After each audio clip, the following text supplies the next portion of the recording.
Une belle histoire et un bel exploit à présent. On a trouvé les deux en même temps grâce à l'aventure assez exceptionnelle vécue par un groupe d'amis qui viennent d'escalader le Kilimandjaro et donc d'arriver à une altitude de presque 5900 mètres. À la tête du projet, il y a un Liégeois de 54 ans. Il est non-voyant. Rencontre et reportage de nos confrères de Védia, le média de proximité de la région de Verviers. De son appartement sur les hauteurs de Liège, au sommet du Kilimandjaro, Philippe Dumonceau adore l'altitude. Pourtant, il ne peut pas profiter des paysages, mais son handicap ne l'empêche pas de viser haut. À 54 ans, le Liégeois revient dans des défis les plus éblouissants de sa vie. Atteindre le toit de l'Afrique, culminant à 5895 mètres d'altitude. Beaucoup de fierté, et puis surtout que tout le monde y est arrivé. Je m'étais dit, si pour une telle ou telle raison je n'y arrive pas, eh bien quelque part ma récompense c'est d'avoir emmené 8 amis dans ce projet un peu fou. Mais c'est vrai que la fierté, on a déployé le drapeau belge, le drapeau tanzanien. On n'est pas resté très longtemps au sommet parce qu'il faisait pas loin de moins 10 degrés, mais quelle émotion. Touché par la maladie de Leber depuis l'âge de 20 ans, Philippe Dumonceau a complètement perdu la vision, mais il a continué à vivre par le sport.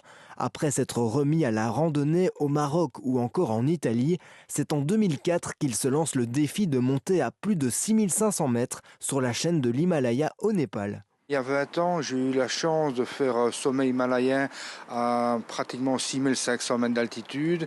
Et avec les amis, pour fêter notre challenge, notre défi, faisait la fête dans les rues de Katmandou.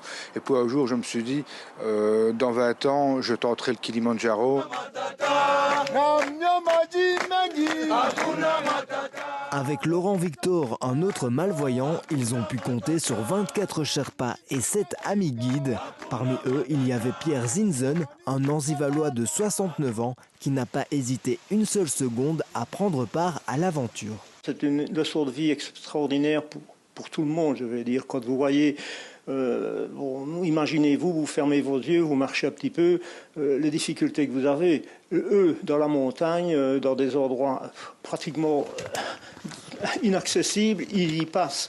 Donc c'est un exploit extraordinaire. Ouais. Même quand on n'a pas la vue ou quand on a d'autres problèmes, eh ben, on peut réaliser nos rêves. Le tout, c'est d'être encadré, d'avoir le mental. Et si je peux susciter certaines vocations, eh ben là déjà, pour moi, c'est la plus belle victoire. À 54 ans, Philippe Dumonceau n'est pas encore totalement rassasié.